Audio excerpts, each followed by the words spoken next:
আমাদের প্রতিদিনের রান্নাঘরে কিন্তু রান্না করতেই হয় পরিবারের সকলকে খাওয়ানোর জন্য। আর এই দৈনন্দিন জীবনের রান্নায় যদি কিছুটা ভিন্নতা আসে তাহলে কিন্তু স্বাদেও ভিন্নতা আসে। আসসালামু আলাইকুম, আফরিনস কুকিং অ্যান্ড ব্লগে সবাইকে স্বাগতম জানিয়ে আরও একটি নতুন ভিডিও নিয়ে আপনাদের মাঝে হাজির হয়েছি।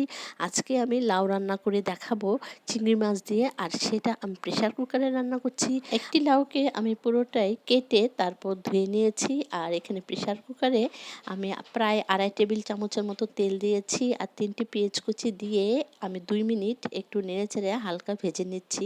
আর এখানে আমি চিংড়ি মাছ, যেহেতু চিংড়ি মাছ দিয়ে লাউ রান্না করব, তাই চিংড়ি মাছগুলোকে একটু ভেজে নিচ্ছি।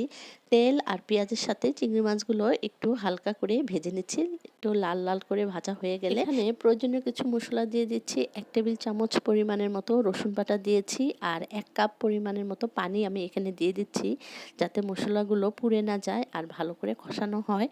আর পানিটা দেওয়ার পর আমি 1 চা চামচের মতো হলুদ দিব এখন, আর প্রায় 1.5 চা চামচের মতো মরিচ গুঁড়োটাও আমি এখানে দিয়ে দিচ্ছি, আর 1 চা চামচের মতো ধনে গুঁড়োটাও এখানে আমি দিয়ে দিচ্ছি।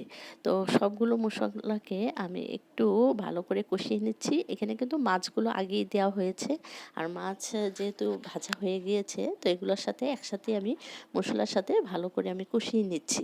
তো মশলাটা একটু কষানো হয়ে গেলে এখানে আমি সেই ধুয়ে রাখা লাউগুলো, মানে কাটা লাউগুলো আমি এখানে অল্প অল্প করে দিয়ে একটু নেড়ে চেড়ে দিব। আসলে ঢাকনাটা দেওয়ার আগেই, মানে প্রেশার কুকারে ঢাকনাটা দেওয়ার আগেই আমি কিছুটা কষিয়ে নিচ্ছি লাউগুলোকে।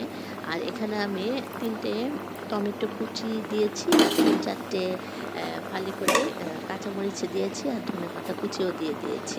তো সবগুলোকে আমি 5 মিনিট রান্না করব। তো ভালো করে একটু নেড়ে চেড়ে কষিয়ে নিয়ে তারপর আমি এটাকে ঢেকে দিব। এখানে আমি কোনো এক্সট্রা পানি আর দিব না। সেই মশলা কষানোর সময় যে 1 কাপ দিয়েছিলাম সেটাই। আর লাউ থেকে এখানে পানি উঠবে এবং উঠে সিদ্ধ হয়ে যাবে। তো আমি প্রয়োজনীয় বা টেস্ট আমাদের স্বাদ মতো কিছু লবণ এখানে দিয়ে দিচ্ছি। তো এই লবণটা দেওয়ার পরে আরেকটু আমি নেড়ে চেড়ে দিচ্ছি। তো এখন আমি প্রেশার কুকারের ঢাকনাটা লাগিয়ে দিচ্ছি। প্রেশার কুকারের ঢাকনা লাগিয়ে আমি কিছুক্ষণ ওয়েট করব 3টে সিটি বাজার অপেক্ষায়। আর 3টা সিটি বাজলেই আমি এটাকে নামিয়ে নিব। প্রেশার কুকারে লাউ রান্না করলে কিন্তু অত্যন্ত সুস্বাদু হয় এবং খুব কম সময়ে রান্না করা যায়। তো এবার আমি প্রেশার কুকারের ঢাকনার আসলে বাতাসগুলো একদম বের হয়ে গেলে তারপর আমি ঢাকনাটা খুলে নিব।